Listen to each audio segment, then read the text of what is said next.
ఓం శ్రీమాత్రే నమః. జై హిందూ ప్రేక్షకులకి అమ్మవారి యొక్క పరిపూర్ణ అనుగ్రహం కలగాలని మనస్ఫూర్తిగా కోరుకుంటూ ఈ వారం 13వ తారీఖు జూలై నెల శనివారం నుంచి 19వ తారీఖు శనివారం వరకు ఉన్నటువంటి గ్రహస్థితుల్లో అన్ని గ్రహాల్లో మనకి మార్పులు గత వారం కంటే కూడా కొట్టొచ్చినట్టుగా కుజగ్రహం మార్పు ఒకటి కనపడుతుంది. వార ప్రారంభంలో సూర్యుడు వార మధ్యంలో మారడం కనపడుతుంది కర్కాటక రాశిలోకి 15వ తారీఖు ప్రాంతాల్లో.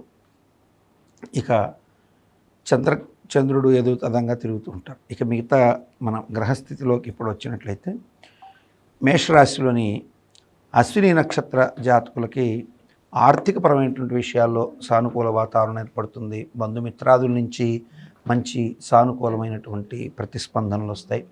మీరు సహాయాన్ని అర్థించినటువంటి రుణదాతల నుంచి, రుణ సంస్థల నుంచి కానీ, బ్యాంకుల నుంచి కానీ రుణపరమైన విషయాల్లో వార ప్రారంభం నుంచి చూసినట్లయితే మొదటి రోజున అంటే 13వ తారీఖు మనం ఈ యొక్క రోజు మొదలు పెడితే 13వ తారీఖు మీకు యోగవంతమైనటువంటి కాలం ఉంటుంది. 13 తర్వాత 15వ తారీఖు కూడా మీకు యోగవంతమైన ఫలితాలు ఉంటాయి. 15 తర్వాత మరలా మీకు 16, 18వ తారీఖు మీకు యోగవంతమైన కాలాలు ఉంటాయి. 16, 17 మీకు 19వ తారీఖు వారం మధ్యంలో ఏదైతే ఉందో అశ్విని నక్షత్రం వారికి వార ప్రారంభంలో వారం మొదలైనటువంటి 13వ తారీఖు యోగవంతంగా ఉంటుంది. శని దృష్టి రాశి మీద ఉన్నప్పటికీ కూడా అశ్విని నక్షత్రానికి అది యోగప్రదంగా ఉంటుంది. సో శని దృష్టి రాశి మీద ఉండడం అత్యంత యోగాన్ని ఇస్తుంది ఈ యొక్క అశ్విని నక్షత్రం వారికి. సో కాబట్టి పనుల్లో వేగవంతమైన స్థితి. మామూలుగా శని మంధుడు, పనులు మందగింపజేస్తాడు, కానీ ఇక్కడ వేగవంతమైన స్థితి ఇవ్వడానికి కారకుడు అవుతున్నాడు ఈ వారంలో. కాబట్టి యోగవంతమైన ఫలితాలు ఖచ్చితంగా ఉంటాయి. తదనంతరం మరలా 15వ తారీఖున కార్యానుకూలత బాగా ఉంటుంది. అనుకున్న పనుల్లో పురోభివృద్ధి కనిపిస్తుంది. గతంలో చేసుకున్న ఒప్పందాల ద్వారా కూడా మిత్ర సహకారంతో లబ్ధి పొందే అవకాశాలు ఎక్కువగా ఉంటాయి. తర్వాత మీరు 16వ తారీఖును కనుక చూసినట్లయితే వాహన మూలక గండాలు, అకారణమైనటువంటి కలహాలు. కాబట్టి ఆ రోజు చాలా జాగ్రత్తగా ఉండాలి. మీరు 13, 15 యోగవంతమైనటువంటి రోజులు మీకు 13వ తారీఖు 15 రోజుల్లో మీరు 15 తారీఖుల్లో మంచి యోగవంతం. 16వ తారీఖు మీకు అంత యోగవంతమైనటువంటి కాలం కాదు.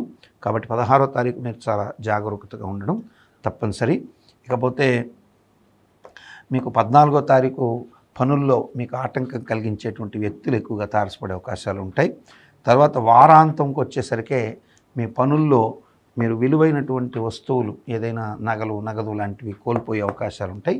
కాబట్టి ఈ విషయాల్లో మీరు జాగ్రత్త తీసుకున్నట్టయితే మంచి ఫలితాలు ఉంటాయి అశ్విని నక్షత్ర జాతకులకి. భరణి నక్షత్ర జాతకులకి చూసినట్లయితే వారం 13వ తారీఖు పనులు పెండింగ్ పడే అవకాశాలు ఉంటాయి. ఆ శనివారం అవ్వడం వారాంతంలో శ్రమకు తగిన ప్రతిఫలం లభించకపోవచ్చు. తరువాత రోజున మీకు పనులు కొంత సానుకూల పడ్డప్పటికీ సోమవారం రోజు కూడా ప్రతికూల వాతావరణం ఉంటుంది. కానీ మీకు శని, ఆది, సోమవారాలు వదిలేస్తే మంగళవారం, బుధవారం మీకు కొంత ఈ 2 రోజుల్లో పనులు సాగుతున్నప్పటికీ బుధవారం రోజున అంటే ఏదైతే మనకి 17వ తారీఖు ఉందో ఆ రోజు మీకు వాహన మూలక గండాలకి ఆస్కారం ఎక్కువగా ఉంటుంది.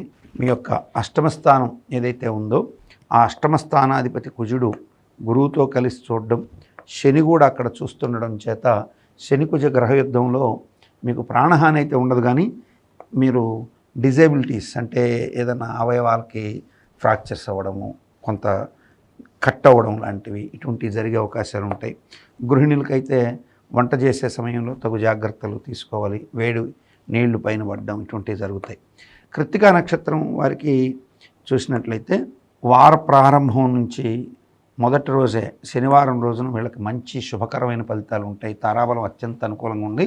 ఆ రోజు గ్రహస్థితి కూడా మీకు యోగవంతంగా ఉండడం చేత మిత్ర సహకారంతో ఆర్థిక ఫలాలైనటువంటి ఫలితాలు కృత్తికా నక్షత్రం మొదటి పాదం వారికి బ్రహ్మాండమైనటువంటి యోగం ఉంటుంది వారం ప్రారంభం రోజున.